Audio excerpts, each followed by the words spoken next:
بسم اللہ الرحمن الرحیم۔ قربانی کے مسائل۔ آج کا مسئلہ ہے قربانی کے بڑے جانور میں حصے ڈالنا۔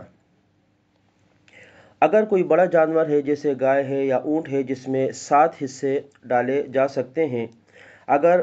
ایسے لوگ جن پر قربانی واجب ہے اور 7 لوگ ملتے ہیں اور مل کر ایک جانور خرید لیتے ہیں اور 7 اس میں شریک ہو گئے تو سب کی قربانی ادا ہو گئی اور بالکل درست ہے۔ یہ سب کے سب وہ تھے جن کے اوپر قربانی واجب تھی۔ اگر ایسا ہو کہ کچھ لوگ تو وہ ہیں جن پر قربانی واجب ہے اور کچھ کے لیے نفلی قربانی کی جا رہی ہے، مثال کے طور پر 4 حصے تو وہ ڈالے گئے جن پر قربانی واجب ہے، ایک حصہ رسول اللہ صلی اللہ علیہ وسلم کے لیے ڈال دیا گیا اور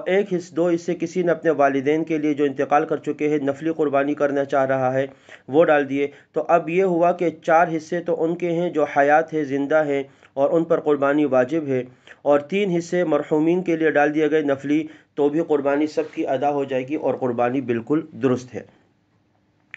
اگر کوئی شخص جانور لے کر آ جاتا ہے اور اپنی بیوی اور بالغ اولاد کی طرف سے قربانی کرتا ہے، لیکن 1-2 نابالغ بچے ہیں ان کا بھی حصہ ڈال دیتا ہے اور وہ کہتا ہے کہ جی 5 حصے تو ہم گھر کے بالغ افراد کی طرف سے جن پر قربانی واجب ہے اور 2 نابالغ بچوں کا حصہ ہے، تو بھی قربانی ادا ہو جائے گی، سارے حصے درست ہوں گے۔